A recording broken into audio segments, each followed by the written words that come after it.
तो चलिए अब हम लोग बात करते हैं कोहेसिव एनर्जी की। Cohesive energy is the energy required to break the crystals into its isolated neutral constituent atoms. यानी कि जो कोहेसिव एनर्जी वो एनर्जी होता है जिसकी मदद से हम लोग किसी क्रिस्टल में जितने भी एटम्स होते हैं उन सभी एटम्स को अलग अलग कर देते हैं। तो ये बेसिकली गिवन इस तरीके से दिया जाता है, यू नॉट, यहाँ ये ज़ीरो है, u not equals to minus n alpha E square upon 4 pi epsilon not r not into bracket में 1 - 1/n। यहाँ पे अल्फ़ा जो है ये मेडलंग्स कांस्टेंट है और आर नॉट है smallest distance between two ions, यानी कि ये जो दो एटम्स के बीच में जो डिस्टेंस होगा, दो पार्टिकल्स के बीच में जो डिस्टेंस होगा वो आर नॉट है। और ये जो टर्मिनोलॉजी है ये पूरा यहाँ पे ये जो कांस्टेंट टर्मिनोलॉजी है ये बेसिकली आपका मेडलंग्स एनर्जी है। मेडलंग एनर्जी इसको बोलते हैं, मेडलंग एनर्जी। और मेडलंग एनर्जी क्या होता है अभी हम लोग देखते हैं। और यहाँ पे जो कैपिटल है वो नंबर ऑफ़ आयंस है, यानी कितने नंबर ऑफ़ आयंस, कितने नंबर ऑफ़ एटम्स प्रेजेंट है उसमें जिनको कि हमें ब्रेक करना है। तो ये होता है कोहेसिव एनर्जी। अब हम लोग बात करेंगे Madelung's energy. Madelung energy is a major constituent of cohesive energy of ionic crystals. जैसा कि हम लोग जान चुके हैं कि ये देखिए काइनिक कोहेसिव एनर्जी में ये जो हमें टर्म मिल रहा था ये मेडलंग्स एनर्जी हमें एक बहुत ही मेजर, मतलब कि ये बहुत ही मेन टर्म मिल रहा था। तो इसलिए इस जो एनर्जी को आप लोग बोलेंगे ये एक एनर्जी आपका कोहेसिव एनर्जी का एक पार्ट है। तो अगर कोई भी मेडलंग एनर्जी किसी कोहेसिव एनर्जी का एक पार्ट है तो उस एनर्जी को बोलेंगे मेडलंग एनर्जी। और मेडलंग कांस्टेंट क्या होता है, देखिए Madelung's constant is used to determine the electrostatic potential of a single ion in a crystal by approximating the ions by point charges. यानी कि देखिए मेडलंग कांस्टेंट हम लोग यूज़ इसलिए करते हैं ताकि हम लोग ये डिटरमाइन कर सके कि इलेक्ट्रोस्टैटिक पोटेंशियल से किसी सिंगल आयन का जो कि क्रिस्टल में होगा उसका वो इलेक्ट्रोस्टैटिक पोटेंशियल क्या होगा, और वो क्या होगा, ये कैसे होगा, ये हम लोग तभी डिटरमाइन कर सकते हैं जब हम लोग उस सिंगल आयन को एक पॉइंट चार्ज की तरह कंसिडर करें। तो अब देखते हैं हाइड्रोजन बॉन्ड क्या होता है। देखिए hydrogen bond it is a type of weak bond. ये एक वीक बॉन्ड होता है, कोवैलेंट बॉन्ड और आयनिक बॉन्ड के से भी वीक होता है। तो इस तरीके से in this bonding the atom of hydrogen is attracted by a highly electronegative atom such as oxygen, fluorine, neon, chlorine to form hydrogen bond. देखिए हाइड्रोजन बॉन्ड बनता बेसिकली कैसे है, ये हाइड्रोजन बॉन्ड इस तरीके से बनता है कि जब कोई हाइड्रोजन एटम किसी हाईली इलेक्ट्रोनेगेटिव एटम जैसे कि ऑक्सीजन हो गया, फ्लोरीन हो गया और ये नाइट्रोजन हो गया, क्लोरीन हो गया, इन सब के अगर संपर्क में आता है, इन सब के कांटेक्ट में आता है, तो इन दोनों में आपस में क्या होता है कि इंटरेक्शन बढ़ जाता है। अट्रैक्शन की वजह से इंटरेक्शन बढ़ जाता है और दोनों आपस में एक साथ जुड़ने के स्थिति में बन जाते हैं। और जुड़ने की स्थिति में बनने की वजह से एक बॉन्ड टाइप का, एक रस्सी टाइप का दोनों के बीच में बन जाता है, जो कि हम लोगों को दिखाई नहीं देता, लेकिन हाँ एक रस्सी बन जाता है जिसकी वजह से एक स्ट्रक्चर फॉर्म होता है। और इसी स्ट्रक्चर के फॉर्म होने की वजह से एक फिगर हमें दिखता है हाइड्रोजन बॉन्ड का इस तरीके से। ये देखिए यहाँ पे हाइड्रोजन जो है ये हाईली इलेक्ट्रोनेगेटिव ऑक्सीजन एटम से ये कनेक्टेड है इस तरीके से। ये डॉटेड लाइन ये शो कर रहा है कि ये प्लेन ऑफ पेपर की दूसरे साइड है और डार्क लाइन ये शो कर रहा है कि ये प्लेन ऑफ पेपर के इस साइड है। तो बेसिकली यहाँ ये जो इलेक्ट्रोनेगेटिव एटम्स है वो एटम्स होते हैं जिनमें जिसका आउटर मोस्ट शेल में इलेक्ट्रॉन्स की संख्या बहुत ही ज़्यादा होती है और ज़्यादा होने के साथ साथ उसमें सिर्फ कुछ ही इलेक्ट्रॉन्स की कमी होती है, जो कि वो अगर वो अचीव कर ले तो वो नोबल गैस कन्फिग्रेशन को अचीव कर लेते हैं। इस वजह से इलेक्ट्रॉन्स रिच एलिमेंट्स इनको आप कह सकते हैं। और जो हाइड्रोजन होता है वो ये रिच एलिमेंट नहीं, इलेक्ट्रॉन पुअर एलिमेंट कह सकते हैं आप, क्योंकि इसके पास इलेक्ट्रॉन्स नहीं इसके पास इलेक्ट्रॉन्स की कमी होती है, इसलिए ये इलेक्ट्रॉन्स को पॉजिटिवली चार्ज होते हैं और ये हाइड्रोजन ज़्यादातर, और इसलिए नेगेटिव की तरफ अट्रैक्ट करते हैं। ढेर सारे नेगेटिव चार्ज मिलकर एक बेचारे पॉजिटिव चार्ज हाइड्रोजन को अट्रैक्ट करेंगे तो वो तो कर ही लेंगे आराम से। The hydrogen atom can lose its electron to neighboring atoms leaving the hydrogen with a positive charge। जैसा कि मैंने बताया था कि हाइड्रोजन एटम क्या करेगा कि अपना एक इलेक्ट्रॉन को लूज़ कर देगा अपने आसपास वाले एटम के लिए। और अब देखिए नेगेटिव रिलीज़ कर दिया तो देखिए हाइड्रोजन ऐसे तो न्यूट्रल है। न्यूट्रल का मतलब है कि जितना पॉजिटिव है उतना नेगेटिव है, एक पॉजिटिव है तो एक नेगेटिव है। तो इसलिए अगर एक नेगेटिव रिलीज़ कर दिया, इमिट कर दिया, बाहर निकाल दिया, तो उसके पास बस एक पॉजिटिव बनेगा। तो अब हम उसको न्यूट्रल नहीं बोलेंगे, ना ही हम उसको नेगेटिव बोलेंगे, हम बोलेंगे कि उसके पास सिर्फ पॉजिटिव बचा है। तो इसलिए हाइड्रोजन एक पॉजिटिव चार्ज के साथ खाली रह जाएगा। The positive charge placed between the adjacent negative ions produce a bond between these ions.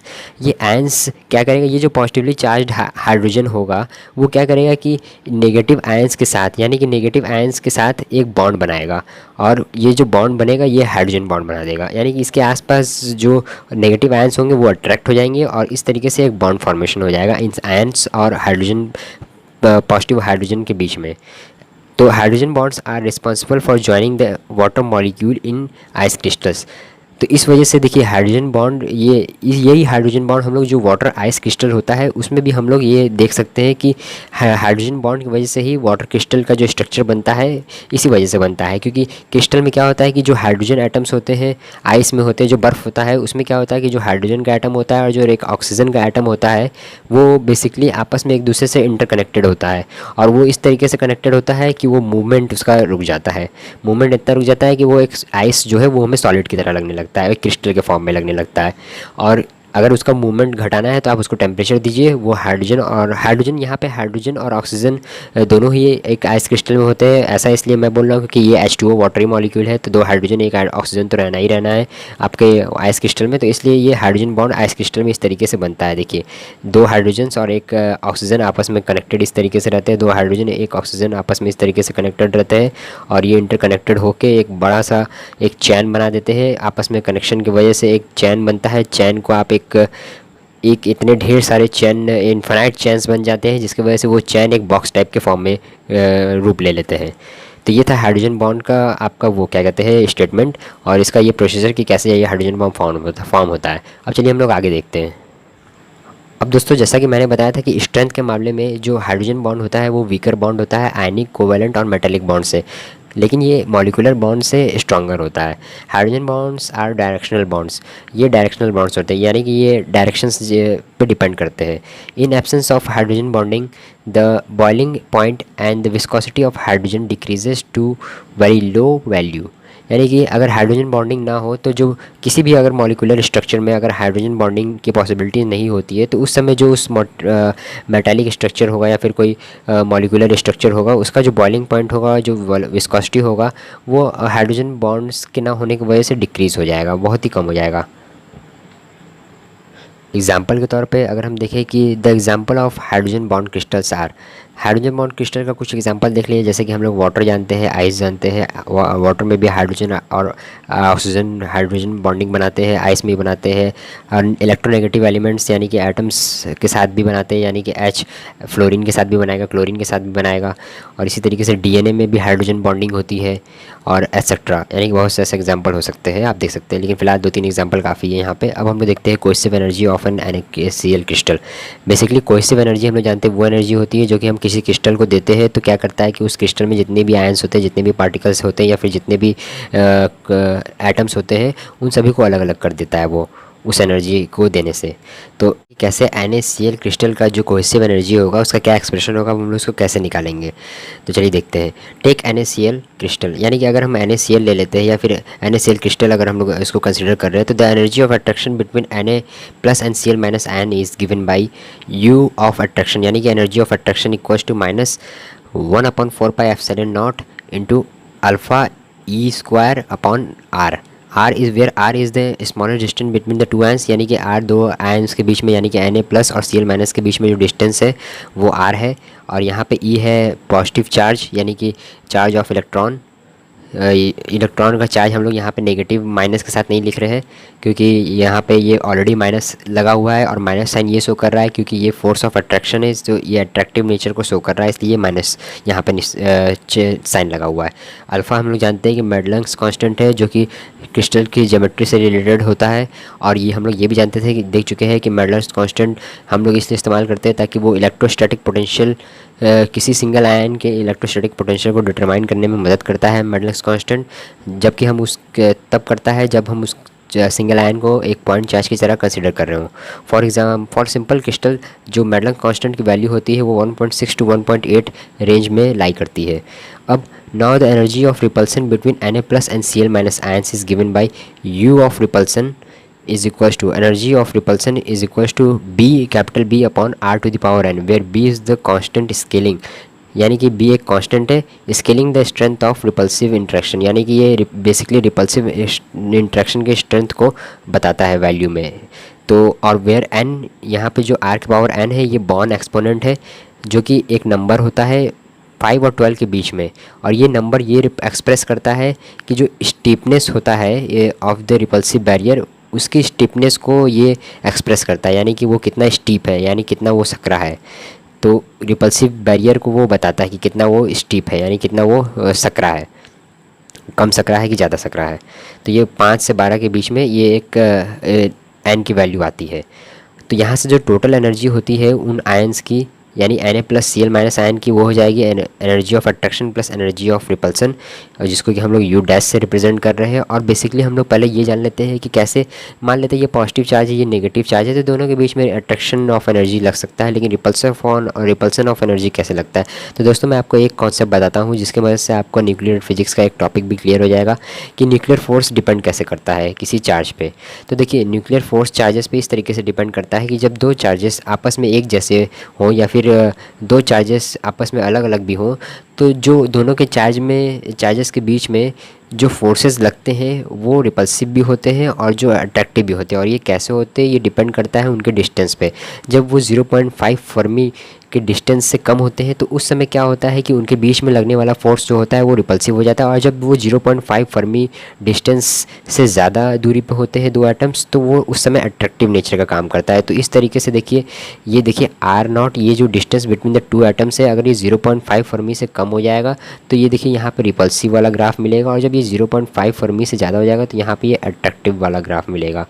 तो ये U है और ये R है, ये variation of distance between the two ions बता रहा है। और ये एनर्जी ऑफ रिपल्सन ऊपर की तरफ है और ये energy of attraction negative sides की तरफ है।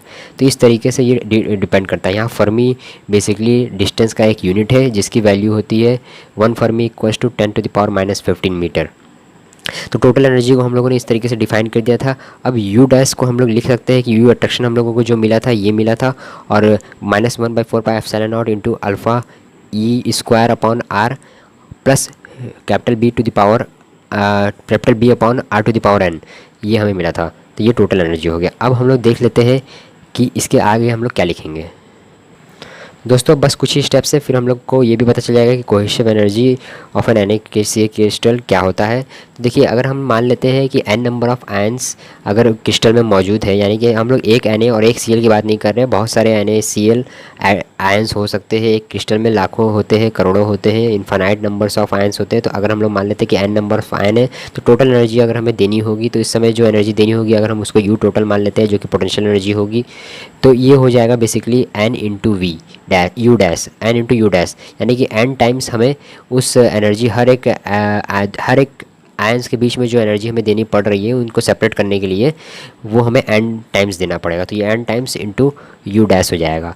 तो ये n टाइम्स U डैश को हम लोग इस तरीके से लिख लेंगे और इस इक्वेशन को मान लेंगे इक्वेशन नंबर 1। तो हम लोग ये जानते हैं कि द टोटल U टोटल, यानी कि जो टोटल एनर्जी होगी वो मिनिमम कब होगी, sorry, the total energy will be minimum at the equilibrium spacing R0। ये देखिए, जो टोटल एनर्जी होगी ये तब मिनिमम होगी, यानी कि ये जो आपस में दोनों के बीच में जो एनर्जी होगी वो बहुत ही मिनिमम हो जाएगी। ये तब मिनिमम होगी जब इक्विलिब्रियम स्पेसिंग R0 हो जाए, यानी कि जब इक्विलिब्रियम स्पेसिंग R0 हो जाएगा, मतलब ये है कि जब दोनों आयम्स के बीच में जो डिस्टेंस होगा वो R0 के बराबर हो जाए, यानी R जब R0 के बराबर हो जाए तब उस समय जो हमें एनर्जी मिलेगी वो मिनिमम मिलेगी। तो देखिए क्या होगा इस केस में। अब जब हम लोग जानते हैं डिफ्रेंशिएशन के एक टॉपिक से मैक्सिमम और मिनिमम के केस में, कि जब हम लोग किसी भी वैल्यू को, अगर हम लोगों को मिनिमम या उसकी मैक्सिमम वैल्यू निकालनी रहती है तो हमें उसको सिंपली डिफरेंशिएट करके उस किसी पर्टिकुलर पॉइंट पर डिफरेंशिएट करके उसको ज़ीरो के इक्वल कर देते हैं। तो अगर हम लोग U एनर्जी को जानना चाहते हैं कि ये मैक्सिमम वैल्यू देगा कि मिनिमम वैल्यू देगा, तो पहले हम लोग इसको डिफरेंशिएट करते हैं, फिर R इक्वल्स टू R के जगह पे R0 रखते हैं और देखते हैं कि हमें क्या एक्सप्रेशन मिलता है। तो अगर हम लोग डिफरेंशिएट करेंगे U टोटल को, तो ये हमारा ये टर्म रहेगा। R के रिस्पेक्ट में जितने टर्म रहेंगे सिर्फ उन्हीं को डिफरेंशिएट करेंगे, बाकी सब टर्म कांस्टेंट की तरह बाहर निकल जाएंगे। तो n तो कांस्टेंट है, उसको पहले ही बाहर निकाल दीजिए, ये सारे टर्म कांस्टेंट हो जाएंगे। यहाँ पे -1/r का डिफरेंशिएशन हो जाएगा हम लोग करेंगे, और यहाँ पे जो -1/r का डिफरेंशिएशन हो जाएगा ये हो जाएगा -1/r स्क्वायर हो जाएगा, सॉरी ये 1/1, ये देखिए 1/r का डिफ्रेंशिएशन होगा जो ये -1/r² होगा, और ये -1/4π और ये अल्फ़ा ई स्क्वायर ये अलग हो जाएगा, ये वाला टर्म माइनस वाला अलग हो जाएगा। और ये 1/r का डिफ्रेंशिएशन होता है -1/r, ये उसी तरीके से होता है जैसे x⁴n का डिफ्रेंशिएशन होता है nx x⁴n -1। तो इस तरीके से इसी का भी करते हैं हम लोग। अब जहाँ पे जो सेकंड टर्म है इसमें देखिए b/r⁴n है, तो इसका जब हम लोग करेंगे तो b कांस्टेंट है, ये बाहर आ जाएगा। और जब हम लोग इसका डिफरेंशिएशन करेंगे 1/r⁴n, तो ये आ जाएगा r⁴n+1 अपॉन -n, तो ये -n ऊपर चला जाएगा। तो इस तरीके से ये हमें ये डिफरेंशिएशन मिलेगा। अब जब हम लोग यहाँ पे डिफरेंशिएशन कर चुके हैं तो r की वैल्यू को हम लोग r0 रख देते हैं। तो r0 रखेंगे तो देखिए हम लोग को क्या मिलेगा। पहले तो हम लोग एक काम कर सकते हैं कि ये जो डिफरेंशिएशन कर दिए है इसको हम लोग क्या कर सकते हैं कि ये n को हम लोग इस साइड भेज देंगे तो ये n 0 के बराबर हो जाएगा। अब हम लोग देखते हैं कि यहाँ पे जब हम लोग r0 रखेंगे तो सिंपली हम लोग यहाँ पे r² की जगह यहाँ r0 हो जाएगा और यहाँ r0⁴n+1 हो जाएगा। तो ये जो टर्म मिलेगा हमें, अब यहाँ पे अगर r0 हम लोग रख दिए तो इसमें कोई दिक्कत नहीं है, ये r0 यहाँ पे आ जाएगा, कोई दिक्कत नहीं है। फिर उसके बाद अब हम लोग क्या करेंगे कि यहाँ से b को सेपरेट कर लेंगे, सारे टर्म को एक तरफ लिख देंगे और b को जब सेपरेट कर लेंगे तो b को जब लिखेंगे आप तो b equals to alpha E square r⁴n−1 upon 4πε0n हो जाएगा। अब इस इक्वेशन को हम लोग मान लेंगे इक्वेशन नंबर 2। जो हम लोग टोटल एनर्जी का एक्सप्रेशन निकाले थे उसमें हम लोगों को सभी चीज़ों के बारे में पता था, बस b के बारे में नहीं पता था। और ये जो बॉर्न एक्सपोनेंट है इसी को हम लोगों को निकालना था, तो इसी को हम लोगों ने निकाल लिया है। अब इस इक्वेशन को हम लोग b को इसमें जब हम लोग पुट करेंगे तो हमारा जो u टोटल एनर्जी आएगा या फिर u at energy total energy at r0 आएगा, ये हो जाएगा आपका n इंटू माइनस अल्फ़ा ई square upon 4πε0 r0 into 1-1/n। जब आप इसको सॉल्व करेंगे, सिंप्लीफाई करेंगे तो आपको दोस्तों यही टर्म मिलेगा। इसको अगर आप ध्यान से अगर समझ लेते और इसको आप ध्यान में अगर रख लेते अपने माइंड में तो आपका ये इतना लंबा सिंप्लीफिकेशन करने की ज़रूरत नहीं है, आप डायरेक्ट भी ऐसे लिख सकते हैं, जो कि आपका कोहेसिव एनर्जी रहेगा ये NaCl क्रिस्टल के लिए। तो आपको इतनी एनर्जी देनी पड़ेगी कि NaCl क्रिस्टल को कि उसके सारे आइटम सेपरेट हो जाएँ अलग अलग। तो ये था cohesive energy of NaCl crystal. इसके बाद हम लोग देखेंगे कि Einstein theory of specific heat क्या होता है। ये दोस्तों बहुत ही इंपॉर्टेंट टॉपिक है और इस टॉपिक के एग्ज़ाम में आने के चांसेस बहुत ही ज़्यादा होते हैं। और इसको भी मैं इस तरीके से बताऊंगा कि आप इसको डायरेक्टली नोट्स के ज़रिए डायरेक्टली आप इसको एग्ज़ाम में उसी तरह लिख के आ जाए। बस खाली देखिए जो मैं आपको बता रहा हूँ, जो भी चीज़ इसमें स्टेटमेंट लिया हूँ, जो भी चीज़ डेफिनेशन में ले रहा हूँ, जो भी चीज़ ले रहा हूँ, बस आप उसको समझने की कोशिश करिए। याद करने की कोशिश बिल्कुल मत करिए, क्योंकि अगर याद करना चाहेंगे तो एज इट इज़ उस तरीके का नहीं लिख पाएंगे और फिर आप सोचेंगे कुछ ना कुछ भूल रहे हैं और कुछ ना कुछ आपका छूट जाएगा। इस तरीके से आप समझिए, अपने भाषा में लिखिए, अपने लैंग्वेज में लिखिए, जो आपका जिस तरीके से लैंग्वेज बन रहा है उस लैंग्वेज में लिखिए। लेकिन हाँ, इसको याद करने की कोशिश मत करिए, समझने की कोशिश करिए। नहीं समझ में आ रहा है तो आप मुझे बता सकते हैं कमेंट में, मैं आपको बताऊँगा। वैसे कोई दिक्कत नहीं होगा क्योंकि मैंने सारे कॉन्सेप्ट्स को क्लियर कर दिया है, आप इसको समझिए बेसिकली।